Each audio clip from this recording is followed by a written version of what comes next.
Tollywood young hero Vishwak Sen రీసెంట్గా లైలా మూవీతో ప్రేక్షకుల ముందుకు వచ్చిన విషయానికి తెలిసిందే.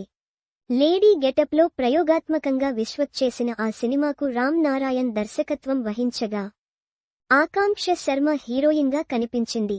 అయితే మూవీ మాత్రం విశ్వక్ సేన్ కెరీర్లోనే పెద్ద డిజాస్టర్గా నిలిచింది. నిజానికి టీజర్, ట్రైలర్తో పాటు ప్రమోషనల్ కంటెంట్తో తెలుగు సినీ ప్రియుల్లో మంచి బజ్ నెలకొంది. కానీ కాన్సెప్ట్లో కొత్తదనం మిస్సవ్వడం సహా పలు కారణాల వల్ల ఫ్లాప్గా మారింది. డబుల్ మీనింగ్ డైలాగ్స్ కూడా సినిమాలో ఎక్కువ కావడంతో నెట్టింట ట్రోల్స్ రాగా విశ్వక్ సేన్ సారీ చెప్పిన విషయానికి తెలిసిందే. ఇకపై తన సినిమాల్లో అసభ్యత లేకుండా చూసుకుంటారని హామీ ఇచ్చారు. త్వరలో బలమైన కథతో ప్రేక్షకుల ముందుకు వస్తానంటూ తెలిపారు.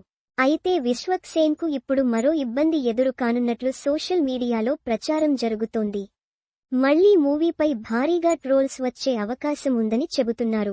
వాస్తవానికి ప్రస్తుత రోజుల్లో ఓటీటీల్లోకి వచ్చాక సినిమాల్లోని కొన్ని సీన్స్ మీమ్ మెటీరియల్గా మారడం కామన్ అయిపోయింది. రూలర్, బోలా శంకర్, బ్రహ్మోత్సవం వంటి సినిమాలు భారీగా ట్రోల్ అయ్యాయి. ఇప్పుడు లైలా విషయంలో అదే జరుగుతుందని కొందరు నెటిజన్లు కామెంట్లు పెడుతున్నారు. ఇప్పటికే డిజిటల్ రైట్స్ ను సొంతం చేసుకున్న అమెజాన్ ప్రైమ్ వీడియో మార్చి 7వ తేదీ నుంచి సినిమా స్ట్రీమింగ్ చేయనున్నట్లు కొద్ది రోజులుగా వార్తలు వస్తున్నాయి. ఓటీటీ రిలీజ్ డేట్కు సంబంధించి అఫీషియల్ అనౌన్స్మెంట్ మార్చి ఫస్ట్ వీక్లో రానుందని టాక్ వినిపిస్తోంది.